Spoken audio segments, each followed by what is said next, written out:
Conference के लिए आप सभी को शुभकामनाएं। मुझे खुशी है कि मेडिकल फील्ड के इतने महत्वपूर्ण प्रोफेशनल्स अहमदाबाद में एक साथ जुट रहे हैं।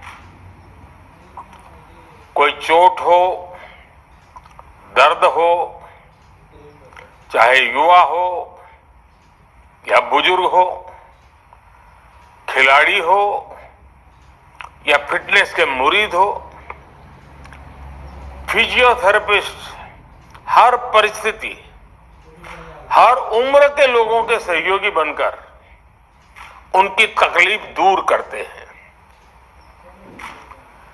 आप मुश्किल के समय में सिंबल ऑफ होप बनते हैं। आप सिंबल ऑफ रेजिलियंस बनते हैं। आप सिंबल ऑफ रिकवरी होते हैं।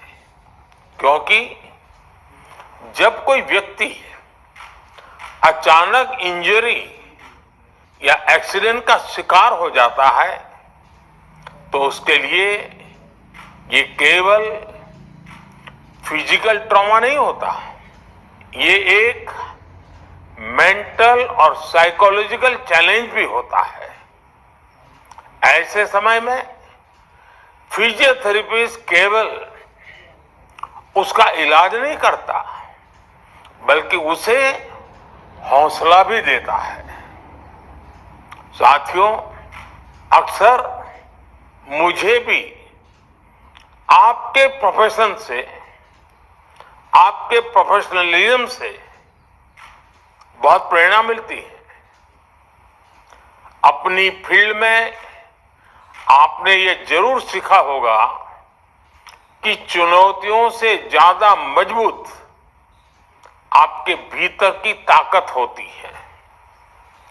प्रोत्साहन और थोड़े से एनकरेजमेंट और सपोर्ट से लोग मुश्किल से मुश्किल चुनौतियों पर भी विजय पा लेते हैं।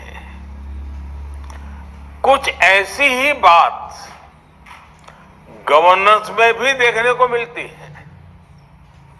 हमारे देश के गरीबों को एक सपोर्ट की जरूरत थी ताकि वे अपनी रोजमर्रा की जरूरतों को पूरा कर सकें। बैंक खाता खुलवाना हो, शौचालय बनवाना हो, लोगों तक नल का जल पहुंचाना हो, हमने ऐसे कितने ही अभियानों से लोगों को सपोर्ट किया। आयुष्मान भारत योजना हो या फिर हमारी सरकार की सोशल सिक्योरिटी स्कीम्स, इनके जरिए देश में एक मजबूत सोशल सिक्योरिटी नेट तैयार हुआ है। इसका रिजल्ट क्या निकला है, ये भी हम देख रहे हैं। आज देश का गरीब, देश का मध्यम वर्ग बड़े सपने देखने और उन्हें पूरा करने का साहस जुटा पा रहा है। वे आज दुनिया को दिखा रहा है कि अपने सामर्थ्य से वो नई ऊंचाइयों को छूने में सक्षम है।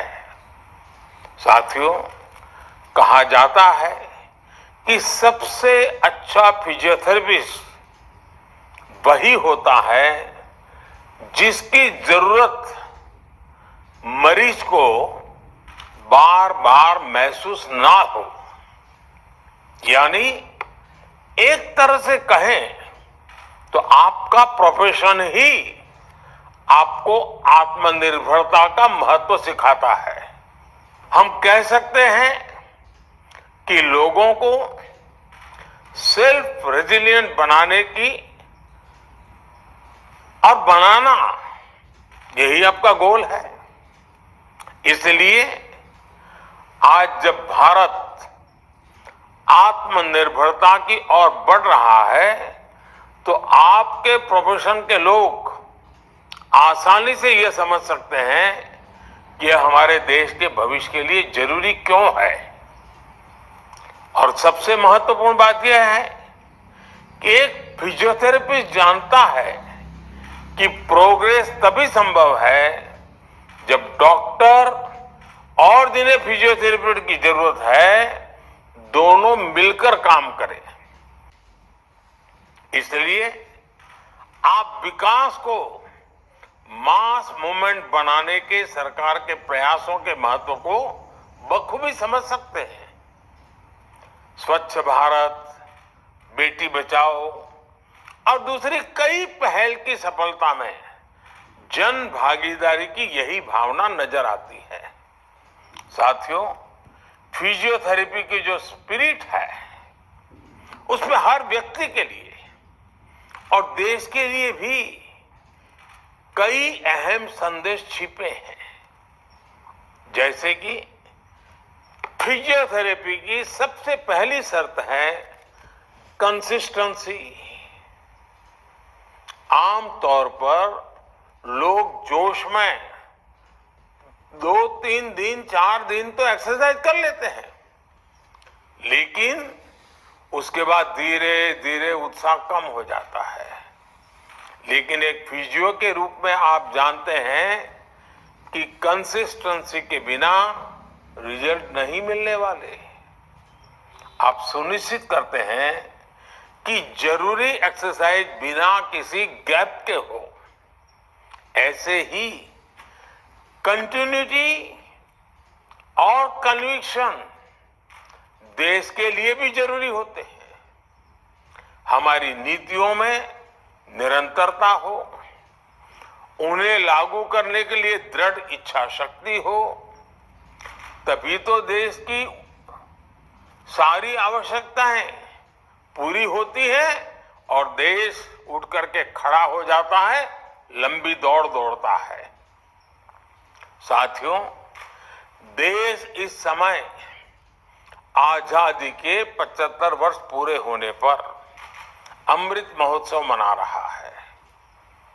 मुझे खुशी है कि हमारी सरकार ने इस अमृत महोत्सव में देश के सभी फिजियोथेरेपिस्ट को वो उपहार दिया जिसका वो 75 साल से इंतजार कर रहे थे।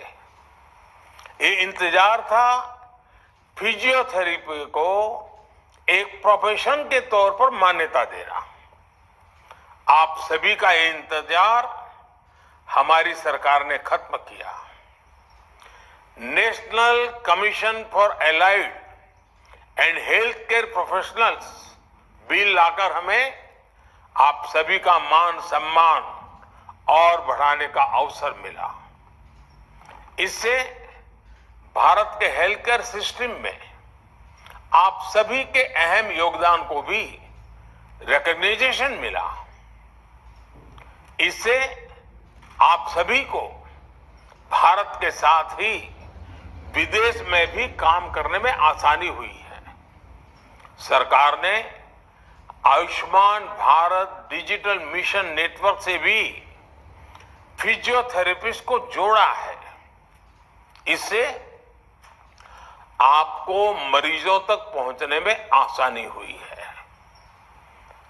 आज खेलो इंडिया मूवमेंट के साथ ही देश में फिट इंडिया मूवमेंट भी आगे बढ़ रहा है। इन सारे सेक्टर्स में हो रही ग्रोथ सीधे सीधे आपसे फिजियोथेरेपी से भी जुड़ी हुई है। जब छोटे शहरों और कस्बों में भी स्पोर्ट्स इंफ्रास्ट्रक्चर के साथ आपकी भूमिका बढ़ रही है, हमने देखा है कि पहले हमारे यहां फैमिली डॉक्टर्स होते थे, वैसे ही जब फैमिली फिजियोथेरेपिस्ट भी होने लगे हैं। इससे भी आपके लिए नई संभावनाएं बन रही हैं।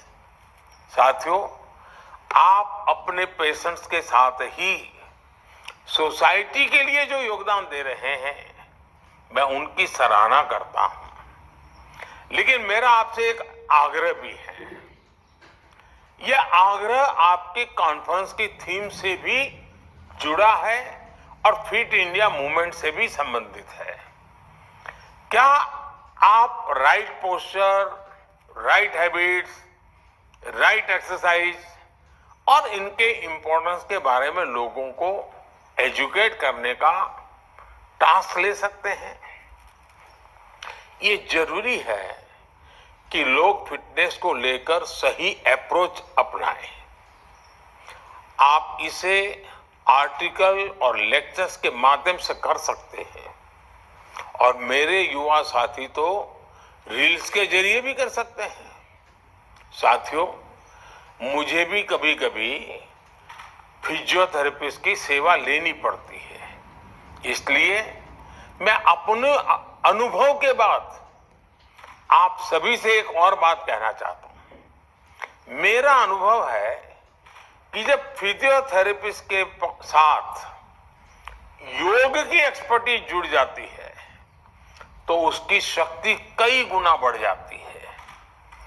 शरीर की जो कॉमन प्रॉब्लम्स हैं, जिनमें अक्सर फिजियोथेरेपी की जरूरत पड़ती है, उसका समाधान कई बार योग में भी होता है, आसनों में भी होता है। इसलिए आपको फिजियोथेरेपी के साथ साथ योग भी आता होगा तो आपकी प्रोफेशनल पावर बढ़ जाएगी। साथियों, भारत में आपकी प्रैक्टिस का एक बहुत बड़ा हिस्सा बुजुर्गों की देखभाल को समर्पित होता है। पेशेंट केयर में आपका एक्सपीरियंस और आपकी व्यवहारिक समझ बहुत मायने रखती है। मैं आपसे इन्हें अच्छी तरह से डॉक्यूमेंट करने का भी आग्रह करूंगा।